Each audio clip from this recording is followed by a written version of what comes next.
ఈరోజు Christmas celebrations అనేకమైనటువంటి ప్రాంతాల్లో జరుగుతాయి. ఉదాహరణకి షాపింగ్ మాల్స్లో, అదే రీతిగా కార్పొరేట్ ఆఫీసుల్లో, ఇతర కార్యాలయాలలో క్రిస్మస్ సెలబ్రేషన్స్ జరుగుతాయి. వాళ్ళు ఏం చేస్తున్నారు?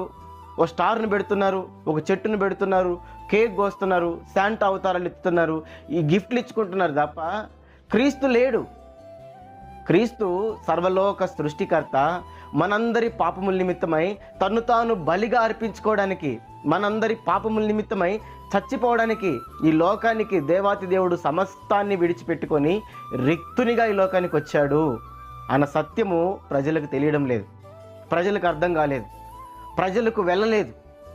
మనందరి పాపముల నిమిత్తమై దేవాతి దేవుడు తగ్గించుకొని లోకానికి వచ్చాడు అనే విషయం అయితే ప్రపంచం తెలుసుకోలేకపోయింది. కానీ చెట్టును పెట్టడం, నక్షత్రాన్ని పెట్టడం, అదే రీతిగా కేకులు గొయ్యడం, క్యాండిల్స్ పెట్టడం, అదే రీతిగా శాంటాలు పెట్టడం, ఇవి మాత్రం ప్రపంచం నేర్చుకుంది. ఈ రీతిగా క్రిస్మస్ సెలబ్రేట్ చేసుకుంటుంది. క్రీస్తు లేకుండానే క్రిస్మస్ సెలబ్రేషన్ చేస్తుంది. దీనికి కారణం ఎవరు? దీనికి కారణం ఎవరు? ఈరోజు నిజమైన సువార్త వెళ్లకుండా ఈ యొక్క కార్యక్రమాలన్నీ బయటికి వెళ్ళినాయి. దీనికి కారణం ఎవరు? క్రైస్తవులు కాదా?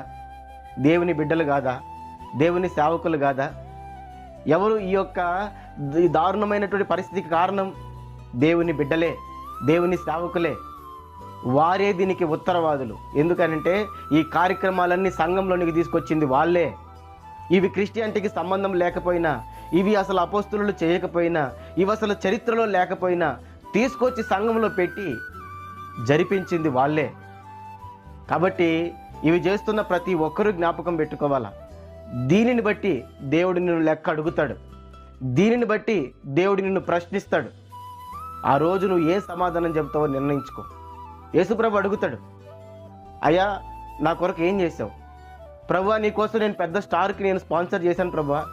ప్రభువా నీకోసం నేను చెట్టును తీసుకొచ్చాను ప్రభువా. నీకోసం నేను మందిరాన్ని బాగా అలంకరించాను ప్రభువా అని చెబితే యేసుప్రభు వినడు. ఇవన్నీ నేను చేయమన్నానా? ఇవన్నీ నేను చేయమన్నానా అని అడుగుతాడు ప్రభు. ఇవన్నీ నేను చేయమనకుండా ఎవరు చేయమన్నారు? నిన్ను చేయమనకుండా ఎందుకు చేశావు? ఎవరికైనా సువార్త చెప్పావా? ఎవరికైనా ప్రభువు గురించి చెప్పావా? ప్రభు గురించి మాట్లాడావా? ఎవరికైనా సహాయం చేసావా? ఎవరికైనా మాదిరిగా జీవించావా? పాపాన్ని అసహించుకున్నావా? లోకాన్ని తృణీకరించుకున్నావా? నా కొరకు ఏం చేశావు? ఇవి అడుగుతాడు ప్రభు. మరి ఆయన అడిగినప్పుడు ఏం సమాధానం చెబుతారు? జాగ్రత్త పడండి.